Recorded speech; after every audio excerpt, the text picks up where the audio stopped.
اعوذ باللہ من الشیطان الرجیم بسم اللہ الرحمن الرحیم۔ دوستو، بزرگوں، عزیزو، السلام علیکم ورحمۃ اللہ وبرکاتہ۔ سب سے برا شخص اسلام میں وہ ہے جو لوگوں کو فضول ہنساتا ہے، ایسی گفتگو کرتا ہے جس سے مخلوق ہنسنا شروع کر دے، مذاقیں اڑانا شروع کر دے۔ اسلام نے زیادہ ہنسنا منع کیا ہے کہ زیادہ ہنسنے والے دل کا شخص ہنسنے والے شخص کا دل مردہ ہو جاتا ہے۔ زیادہ ہنسنے والے انسان کے دل میں خدا کا خوف نکل جاتا ہے۔ زیادہ ہنسنا پریشانی کا باعث بن سکتا ہے، مصیبت کا باعث بن سکتا ہے۔ زیادہ ہنسنے والے شخص کا دل مردہ ہو جاتا ہے۔ جیسا کہ ہم نماز جماعت کھڑی ہوتی ہے تو بعض ہم صفوں کا خیال نہیں کرتے۔ آج ہم مختلف قسم کے بیان کریں گے۔ تو جو جماعت والے صفوں کا خیال نہیں کرتے، صفیں ٹیڑھی کر دیتے ہیں، اللہ ان کے دل ٹیڑھے کر دیتا ہے۔ یہ کتنی خطرناک بات ہے کہ ہمیں خیال تک نہیں جاتا۔ بس جیسے ہویا نماز کے لیے کھڑا ہونا، ادب سے کھڑا ہونا، اللہ کی بارگاہ میں حاضر ہونا، ادب سے حاضر ہونا، صاف ستھرا ہو کے ہر چیز دل سے نکال کر صرف اللہ ہی دل میں ہو۔ دنیا کا کوئی کام، معاملات، بیوی، بچے، کوئی بھی دل کے اندر نہ ہو۔ ایک رتی ماسا پہ صرف اللہ دل میں ہو، جس کے لیے آپ کھڑے ہیں۔ بعض ہمارے لوگ جو ہے نا، اللہ جلا یہ وہ، حالانکہ نماز میں ہلنا مکروہ ہے، دائیں بائیں بغیر کسی وجہ کے ہاتھ مارنا، آگے پیچھے دیکھنا، دل میں تجارت کا خیال، کسی بیوی بچے کا خیال، کسی کا بھی خیال لانا، یہ جائز نہیں ہے۔ جس وقت نماز کے لیے کھڑے ہو اس وقت صرف اللہ دل میں ہو کہ ہم اللہ سے ملاقات کر رہے ہیں۔ تو انسنے اب بعض ہمارے علماء دیکھ لو، انسنے کی باتیں کرتے ہیں، لوگوں کو ہنساتے ہیں، لوگوں کو اپنی طرف میل کرتے ہیں۔ یہ انتہائی غلط قدم ہے۔ جو علماء ہوتے ہیں وہ سنجیدہ ہوتے ہیں، سنجیدہ گفتگو کرتے ہیں، پیار محبت والی گفتگو کرتے ہیں، ایسے انداز میں گفتگو کرتے ہیں جو دوسرے کے دلوں میں کھب جائے، دوسروں کے دلوں میں اثر کرے اور لوگوں کے فائدے کی بات کرتے ہیں۔ جیسے کہ بعض ہمارے علماء بات کرتے ہنساتے ہیں، یہ ہو گیا، وہ ہو گیا، یہ ہو گیا، وہ ہو گیا، سجے کھبے لام کاف، بس شروع رکھتے۔ ایسا ہرگز نہیں کرنا چاہیے۔ جب ہم لوگوں کو ہنسنے سے منع کرتے ہیں، یہ نہیں ہنسنا جائز نہیں ہے، ہنسو، لیکن اس کا ایک طریقہ کار ہے۔ شرع نے واضح بتا دیا کہ ایسے ہنسو، چھوٹی سی مسکراہٹ کرنا، چھوٹی سی، یہ سنت طریقہ ہے۔ اور زیادہ ہا ہا ہا کری کے ہنسنا، یہ شیطان کا طریقہ ہے۔ بہت بلند آواز سے ہنسنا، بات وہی ہوتی ہے جو کام کی ہو اور چھوٹی ہو۔ اس وقت ہمیں کس چیز کی ضرورت ہے؟ اس وقت ہمیں کلمہ، حج، زکوٰۃ، نماز، روزے کی ضرورت ہے۔ وضو کا بتایا جائے، نماز کے بارے میں بتایا جائے، اٹھنے بیٹھنے کے بارے میں بتایا جائے، زکوٰۃ کے بارے میں بتایا جائے، حج کے بارے میں بتایا جائے، نماز کا واضح طریقہ بتایا جائے، وضو کا طریقہ بتایا جائے، وضو کے نقصانات بتائے جائے، اگر وضو آدمی صحیح نہ کرے تو اس کے ساتھ کیا ہوتا ہے، نماز صحیح نہ پڑھے کیا نقصانات ہوتے ہیں. یہ چیزیں معاشرے کے اندر اس طرح کی چیزیں بیان کرنی چاہیے. یہ نہیں ہے کہ کہاں سے کہاں تک بات بچا دینی، جس کا نہ کوئی سر ہے نہ پیر ہے. وضو کے بارے میں اچھا سا بتانا، یعنی کہ نماز جنت کی کنجی ہے، وضو نماز کی کنجی ہے. جس کا وضو صحیح نہیں اس کی نماز صحیح نہیں، جس کی نماز صحیح نہیں وہ جنت میں نہیں جا سکتا. تو ہم شغل میں چلے گئے ہیں، شغل میں.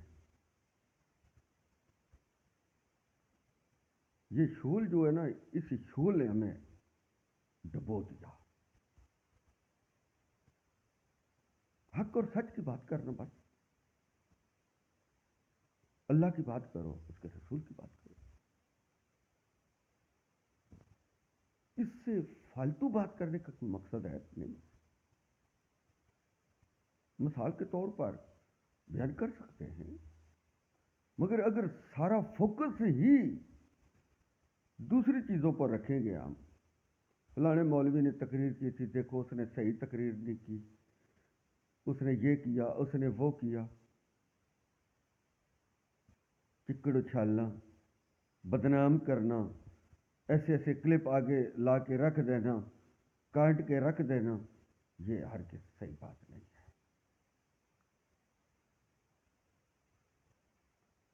ہمیں اتنی کی بات کرنی چاہیے جتنا شرع نے ہمیں حکم دیا. اس سے زیادہ بات کرنا مناسب نہیں ہوتا. یعنی کہ جتنا دین نے حکم دیا،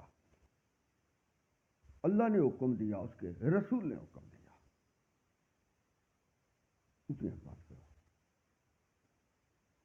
اگر انسان قرآن اور حدیث پر ہی کفایت کر جائے، یعنی یہی دو ہی چیزیں بیان کریں، قرآن اور حدیث، اس کے علاوہ ہمیں کچھ بیان نہیں کرنا چاہیے.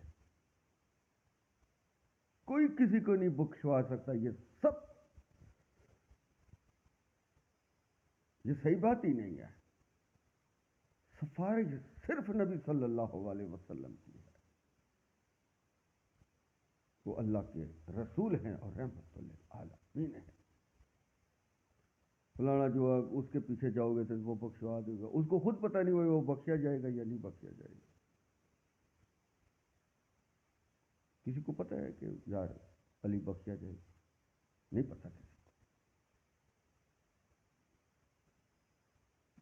مجھے نہیں پتا، خود کو نہیں پتا کہ میں نماز پڑھ رہا ہوں، میری نماز صحیح ہے یا غلط ہے، میں وضو صحیح کر رہا ہوں یا غلط ہے. انسان کو ہر وقت فکر کرنی چاہیے اپنے ایمان کی. دنیا کی فکر نہیں کرنی چاہیے کہ ہم اس کے ساتھ ہیں تو وہ ہمیں بخشا دے گا. نہ، ہمیں ہر وقت ایمان کی فکر کرنی چاہیے. ہر وقت سوچنا چاہیے کہ آج دن میں نے کیا کام کیا، کون سی نیکی کی، کون سی بدی کی. یہ ہر وقت انسان کے دل میں سوچ ہونی چاہیے، فکر ہونی چاہیے. یار آج میں نے سنت کے مطابق نماز پڑھی ہے یا نہیں پڑھی، آج میں نے سنت کے مطابق روزہ رکھا ہے یا نہیں رکھا، آج میں نے سنت کے مطابق وضو کیا ہے یا نہیں کیا. جو مجھے اللہ کے رسول نے حکم دیے آج وہ میں بجا لایا ہوں یا نہیں لایا. یہ سوچ ہمارے دل میں ہونی چاہیے. بس ہمیں پیروں کی سوچ کھا گئی ہے. فلانے پیر جو ہے نا وہ بخشوا دیں گے، ہمیں کوئی کسی کو نہیں بخشوا سکتا. پیروں کو خود پتہ نہیں وہ بخشے ہوئے ہیں یا نہیں بخشے ہوئے. یہ اللہ بہتر جانتا ہے، اللہ کے سوا کوئی نہیں جانتا. ہر کسی کو اپنے ایمان کی فکر ہونی چاہیے، خود عمل کرنے چاہیے، خود نماز پڑھنی چاہیے. جب ہم مجھے سمجھ لو، میں نماز نہیں پڑھتا، میں جس پیر کا مرضی مرید ہوں، کدھر میں بخشے جاؤں گا؟ قبر میں اکیلا جاؤں گا؟ اللہ رب العزت نے ارشاد نہیں فرمایا کہ بے نمازی بے شک جنمی ہے؟ وہ جو خود آدمی عمل ہی نہیں کرتا وہ بے شک پیروں کے ساتھ چلا جائے نا، جتنی مرضی ہے پیا سیوا کرے، جو مرضی ہے پیا کام کرے، جو مرضی ہے کسی کی خدمت کرے، جتنا مرضی ہے صدقہ دے، جو کچھ مرضی ہے کرے، جو نماز نہیں پڑھتا اللہ اس پر ناراض ہے۔ انسان کا مقصد کیا تھا دنیا میں آنے کا؟ اللہ کی عبادت کرنا، اس کا تو اور مقصد ہی کوئی نہیں تھا۔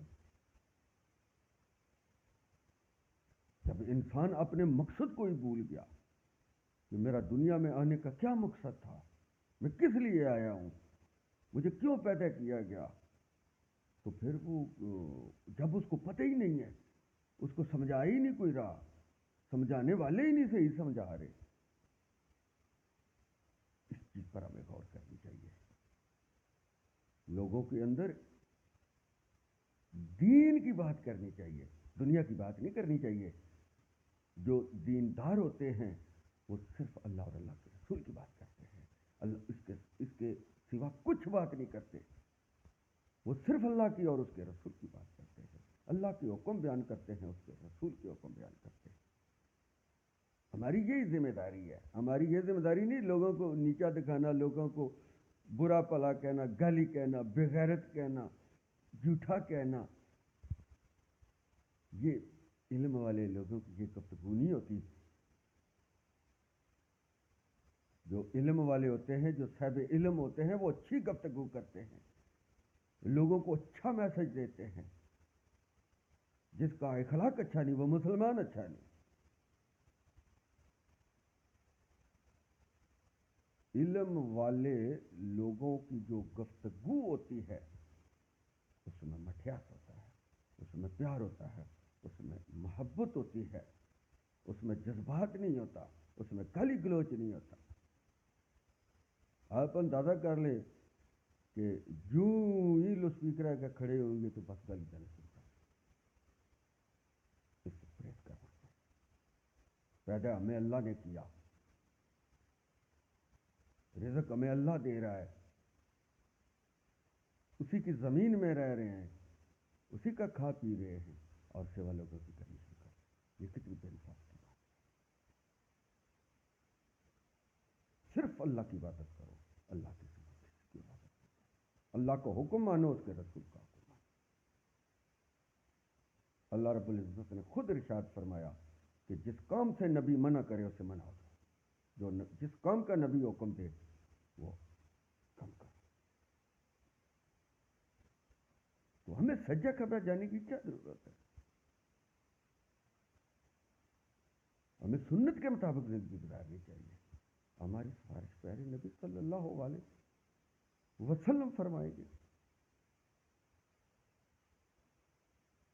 جو شخص اللہ پر ایمان رکھتا ہو، اس کے رسول پر ایمان رکھتا ہو،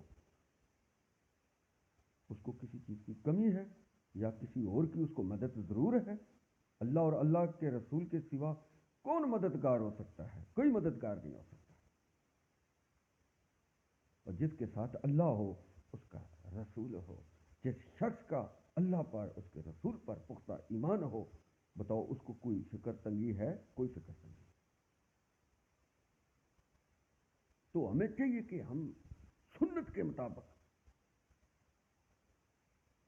دین کی دعوت دیں، جس طرح ہمیں اللہ کے رسول نے حکم دیا کہ اس طرح سے دعوت دو، اسی طرح ہمیں دعوت دینی چاہیے۔ ہمیں سجے کھابے نہیں جانا چاہیے، نہ سجے کھابے دیکھنا چاہیے۔ تمام دین وضاحت کے ساتھ نبی صلی اللہ علیہ وسلم نے مخلوق خدا کے آگے کھول کھول کر بیان فرمایا۔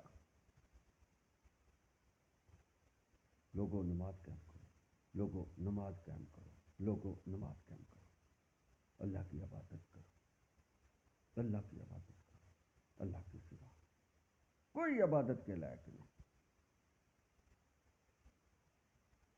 تو ہمیں پھر اللہ کی عبادت کرنی چاہیے، اللہ کی بات ماننی چاہیے، اس کے رسول کی بات ماننی چاہیے۔ بیچ میں لوگوں کو لانے کی کیا ہمیں ضرورت ہے؟ یہ نہیں ہے ان کا احترام کرو، جو صاحب علم لوگ ہیں، ولی بزرگ، ان کی احترام کرو، اتنا احترام کرو جتنا ان کا حق کرتا ہے۔ حق سے تجاوز مت کرو، نہ بڑی بڑی کوٹھیے بناؤ، نہ جائیدادیں بناؤ، پھر انہی کے ہی تم نہ ہو کر رہ جاؤ۔ یہ ہمیں سوچنا چاہیے، ہم کدھر جا رہے ہیں؟ ہماری کون سی منزل ہے؟ ہمیں پتہ ہی نہیں۔ ہمیں صرف یہ پتہ ہے کار ہونی چاہیے، کوٹھی ہونی چاہیے، بیگم خوبصورت ہونی چاہیے، بچے ہونے چاہیے، پورے گاؤں میں تھندار بنا ہوں، ہر کوئی میری بات مانے، میں کسی کی نہ مانوں۔ معزز حضرات، یہ وہ بات ہے جو انسان کا بیڑا غرق کر دیتی ہے، انسان کا بیڑا غرق کر دیتی ہے، جس کا نام ہے تکبر، غرور، حنا۔ سب کا تو میں یہاں نہیں کہہ رہا، مگر ہم زیادہ تر اسی ہی چیز میں مبتلا ہو کر پیچھے ہو۔ اللہ رب العزت ہم سب تمام مسلمان بہن بھائیوں کو 5 وقت نماز پڑھنے کی توفیق عطا فرمائے، سنت کے مطابق عمل کرنے کی اللہ رب العزت توفیق عطا فرمائے۔ سیدھا راستہ وہی ہے جو اللہ اور اللہ کے رسول نے بتایا، باقی سب راستے ٹیڑھے ہیں، ان کی کوئی حیثیت نہیں۔ پھر فراتی جنت میں یعنی کہ دوزخ کا مزہ چکھ کر عقل مند سیاںا یقیناً سیدھے راستے پر وہ شخص ہے جو نبی صلی اللہ علیہ وسلم کی سنت کے مطابق زندگی گزار کر اس دنیا فانی سے چلا جاتا ہے۔ وآخر دعوانا ان الحمد للہ رب العالمین۔